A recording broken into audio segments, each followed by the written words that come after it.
Thanks very much, Chairman. Yeah, I just have a few issues that I'd like to raise. I may not even take up the 4 minutes. One is just if the Minister or the HSE could set out what they see as the short-term and the medium to long-term future of the A&E at Navan Hospital.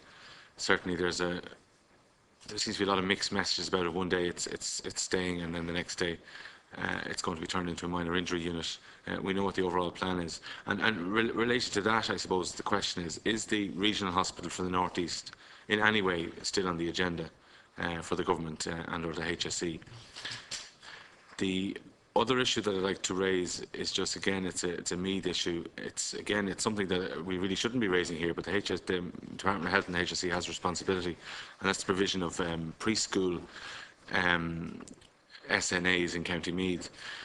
There was a funding issue. There was the usual fight to retain the funding that was somewhat successful or partially successful. But one of the things that was said to one of the parents involved was that if the HSE continues to fund these preschool SNAs in County Meath, then a child who is sick or dying will have to be turned down for a home care package.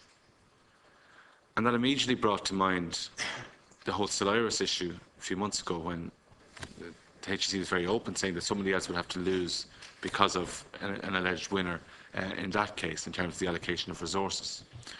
And certainly the parents who heard this were very, very upset.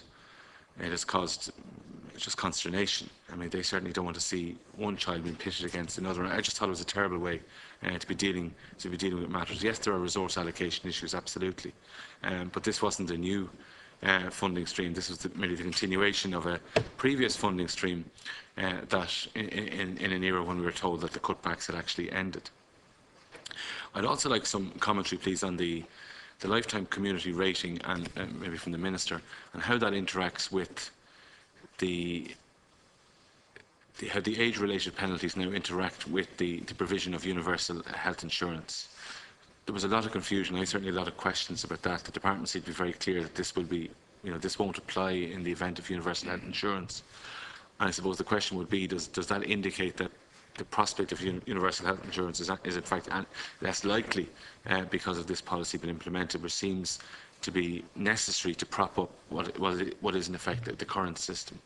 Thank you. And you, on Navan, there aren't any plans to end 24/7 ED services at present, but the hospital groups over time will have to develop strategic plans as to where they see services being reconfigured in the future, but there's no plans to end 24/7 services.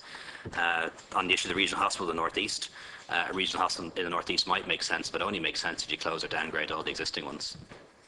Like an extra hospital, and having the 5 existing ones makes no sense whatsoever. So it would only make sense if you were to downgrade or close the existing hospitals in the North East.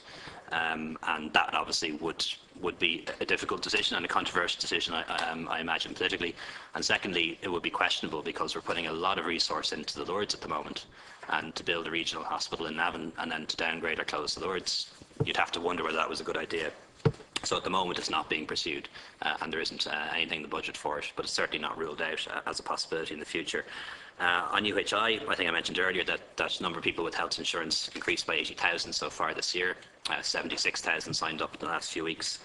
We have the initial work from the HIA on universal health insurance. I don't have the ESRI work yet. I will have it quite soon. Whether you have UHI or not, loadings can still apply.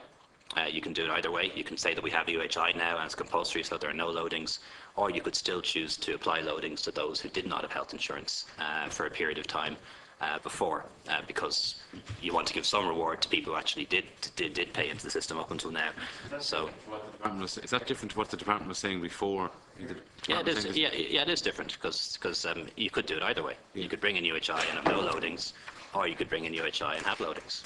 So it's a decision yet to be made.